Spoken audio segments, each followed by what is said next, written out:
Welcome to the Greg's Review Show. Today we're going to talk about a very important topic, fair use of this video.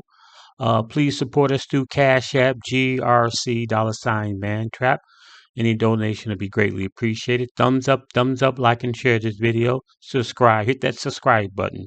There you go, hit it right there. Okay. Well, today we're going to talk about this quick topic, and it talks about a lady gets scammed through marriage, and this guy gets a green card, and what are the consequences and stuff that she's going through. So let's get into this video, and I'll be right back. Here we go. Fair use. Small store and it is cold in here. But listen, I am still getting quite a bit of messages from some of you guys here with questions in reference to certain things when it comes to me being scammed for a green card, especially those of you guys who are newer here, who became my subscribers and my friends through TikTok. So this is a video that I uploaded on my Simply Constance channel. I'm gonna just throw this video here. I'm just simply putting this little introduction in front of the video. You guys go over there and watch the videos from now on. The only reason I'm putting this here is because some of you guys are new and you're sending me messages, and you're sending me messages on TikTok as well. So I just put it here so you guys can watch this video here. Go over to Simply Constance and watch the first video. I am going to start dropping a lot more videos over there on Simply Constance. The goal is to do 2 videos uploads over there a week, so you guys can get your questions answered and things like that. So let's get straight into the video. Take a look into the mirror. Following your heart, put yourself to the fear, and you deserve it. You deserve it. Hey girl, hey girl, hey girl, hey. Welcome back to my channels, guys, and welcome back to another video. If this is your first time here, welcome, my loves. Please stick around, don't be a stranger, and do consider subscribing. If this is not your first time here, you already know the drill. I see you watching me. Watch you. Watch me, my loves. So go ahead and subscribe, guys. So welcome to episode 4. Episode 4 of I Survived a Marriage Scam. If you guys are here, and even if if you're new here, my ex from Nigeria scammed me for a green card, and this channel is dedicated to discussing that and answering all of you guys' questions, because you guys were sending so many questions over to my Simply Constance channel, and I just no longer wanted to discuss it over there, so that's why this channel is here. So guys, today in this video, guys, I am discussing how I found out that my ex scammed me for a green card. Because guys, I'ma just be honest. Now that I look back at everything that happened, Lord knows the red flags were there. I ignored so many things. Guys, don't do that. If your brain is telling you something and your intuition is telling you something, believe it. Don't be like I was and ignore it. One thing that I'm gonna tell you guys, I can't speak for a lot of other cultures, but my ex is from Nigeria. I brought him to the U.S. from Nigeria. And let me tell you one thing about that. If you are an American woman and you are dating a Nigerian and you are considering bringing them to the U.S. and you have children, let me tell you one thing. Let me tell you, that's a huge red flag, baby.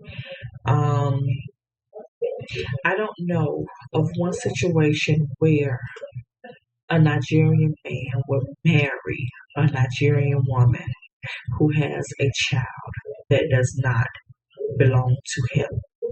I just don't.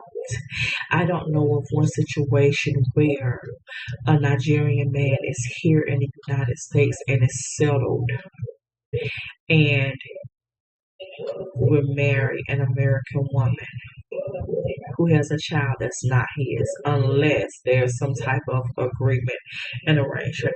A lot of times that just doesn't happen, guys. So if you're considering that, just be careful and be mindful. And if there are red flags, just just be mindful of that, guys. Just be careful. I'm not saying that it'll never happen, but I'm just saying that I don't know of any situation. So just be very mindful of that. Just know that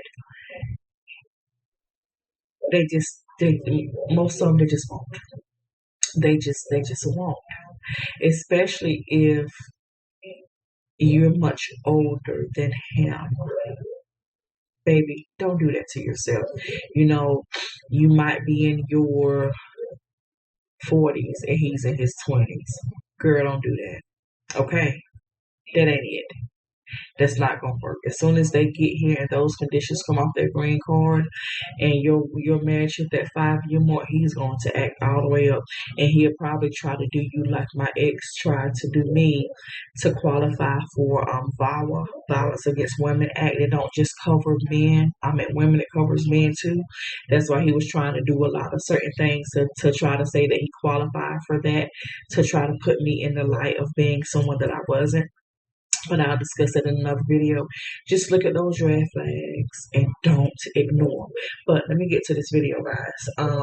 So how I felt outside of the red flags that I ignored for a long time, but how I really found out that he had scammed me for a green card was his cell phone. A Samsung S4, I think it was. I think it's the name of that phone is over there that I purchased him. Or where is it? It's um the phone screen was broken, guys, and he went and purchased him an iPhone from the Verizon store after I told him that he was going to get off of the plan with me and my children because the plan was so expensive every month because of him, and he never wanted to help me pay bills or even pay any for the phone. That phone bill would be over $400 every month. I would only ask him for $100, and that would be that his response would be so insane. So when we separated, Nadia had broke her phone. And I had that phone and a few of my other phones. Something on that phone screen was something. So I went and I had the screen fixed. And because I was going to give that phone to Nadia. So when I had the screen fixed, turn the phone on. I was looking through it. One thing about him, guys, and this is another red flag, he would delete every single text message that he received and sent on that phone, whether it was through regular text or WhatsApp. He would delete every single thing. Let me tell you guys, what I did when I turned that phone back on. I don't know why I downloaded the WhatsApp app. I don't know why I did because I knew Nadia wasn't going to use it, but there was really no reason for me to download it. I'm just saying it was nobody but God, seriously, because I was like, oh, let me re-download this app, and I downloaded it, and I re-downloaded it on the phone because he had took it off phone. It wasn't on there. So when I re-downloaded it, which was crazy, something came up about retrieving your messages or whatever. I don't know. I don't remember what it was. But I know every message that he had deleted off of that phone, off of WhatsApp, came back to it. And oh God, every single message.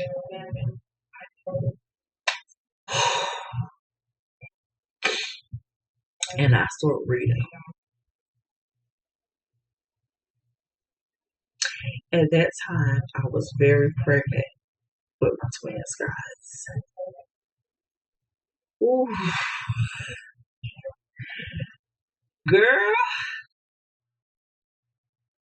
messages between him and other females, messages between him and his family members, messages between him and his friends, every message came back to that phone. Every message. And as I began to read them, my heart broke. My heart broke. And I went from being heartbroken to being angry to being depressed to needing very, very much intensive therapy. I did. I'm going to keep it transparent with you guys, all the way 100. I read those messages and it was like, I couldn't believe it. I was sick. Like literally, because guys, I already have insomnia real bad, and that's just something that I've always had, even when I was a child. I could go for days without sleeping, and then when I sleep, I just crash. It got a whole lot worse. I mean, I went almost a week one time, and I couldn't sleep. And I couldn't sleep because of everything that came back to that damn phone. Guys, oh my God. And then I went to the text messages. And because on that phone, we were on the same cloud, like our email cloud, I don't even think he realized that everything that he did and sent on that phone was saved to our cloud. So I was able to retrieve quite a bit of text messages too.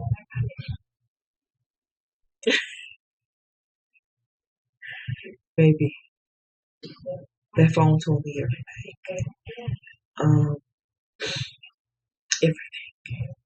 Everything. Even down to the females that he had been with, where they met up at, sending pictures to his friends, his brother. They all laughing like shit is funny, like everything. And when I tell you guys, it took me some intense therapy to get through that. And then I know me and my therapist, we had went back and forth many times because she was trying to prescribe me medication because I couldn't sleep. And like I said, it was my insomnia times 10, but I couldn't sleep. And I told her I can't take any medication. I need to feel this, and I need to get through this with what I feel like is a clear head. And if I take any medications, I felt like I won't remember, or I wouldn't remember every emotion that I went through. I wanted to remember every emotion with a clear head. I wanted to remember every time I cried with a clear head. I wanted to remember every time I was upset with a clear head. So nothing would ever happen that I would allow myself to even look at him with an ounce of anything, or his family, or his friends that was on those messages talking, or anybody that he was dealing with that knew about me that I didn't know about them. I just wanted to make sure I could feel everything, and I would remember how everything felt, so I would never fall for the foolishness again. But his phone told me everything. He told me everything in that phone. That's why he was deleting every message. That phone told me a lot about how he felt about my children, especially Jayla, because he said some things in that phone about Jayla that a man should never say if he is her stepfather and love and care about her the way that a man is supposed to love and care about a child that he's supposed to be a father figure to. Some things about Cam. But that phone told me it all, guys. That phone told me it all. That's why he used to get around me and turn the volume all the way off and sleep with it up under him.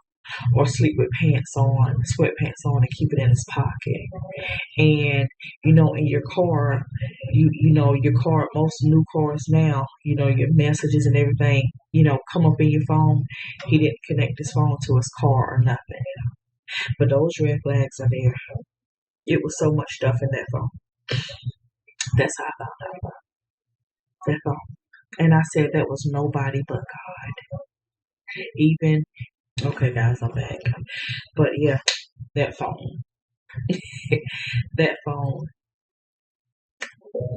told me everything. It told me every single thing, everything that he had done, how he had done. And like I said, I needed to feel every emotion.